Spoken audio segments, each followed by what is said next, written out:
Pagi ini saya ingin menyentuh balik isu yang panas sejak semalam, iaitu keputusan Mahkamah Tinggi yang memutuskan bahawa uh, titah addendum yang di Pertuan Agong itu adalah tidak sah kerana ia diputuskan di luar daripada mesyuarat lembaga pengampunan. Apa yang menjadi perhatian ialah komen oleh seorang ahli parlimen DAP, iaitu Yang Berhormat Yeo Bee Yin, ahli parlimen daripada Puchong. Dia mengatakan bahawa dia akan mengadakan celebration pada hujung tahun ini akibat daripada keputusan tersebut.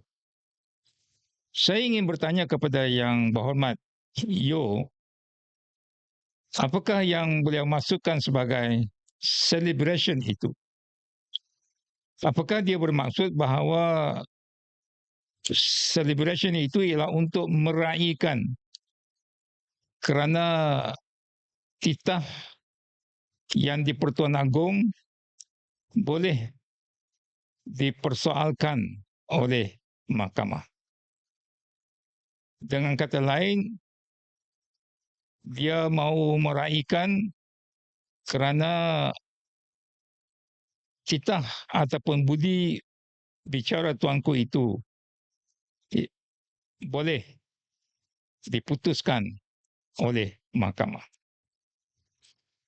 Kalau kita merujuk keputusan oleh Mahkamah Persekutuan apabila dicabar mengenai dengan pengampunan penuh kepada Yang Amat Berhormat Perdana Menteri, hakim menyebut bahawa kuasa pengampunan yang di Pertuan Agong adalah prerogatif diraja yang tidak boleh dipertikaikan di mahkamah. Maka ia adalah sah dan muktamad.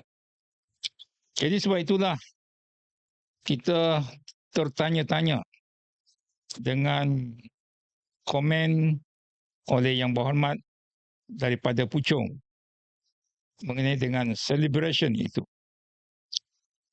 Maka sebab itulah saya mahu perkara ini dibawa dalam mesyuarat Majlis Kerja Tertinggi UMNO kerana UMNO mempunyai tanggungjawab yang besar untuk mempertahankan kedaulatan dan juga kuasa dan juga budi bicara yang di Pertuan Agong dan Raja-Raja Melayu. Apakah ekoran daripada keputusan oleh Mahkamah Tinggi itu mempunyai implikasi yang lain? Contohnya, apakah yang di Pertuan Agong akan terikat dengan pendirian lembaga pengampunan yang diketuai oleh seorang menteri daripada DAP. Maka sebab itu kita berharap UMNO fokus dalam perjuangannya, iaitu bukan setakat semata-mata untuk memperjuangkan keadilan kepada Datuk Seri Najib, tetapi implikasi daripada keputusan semalam ialah untuk juga mempertahankan kuasa dan budi bicara yang di Pertuan Agong dan Raja-Raja Melayu.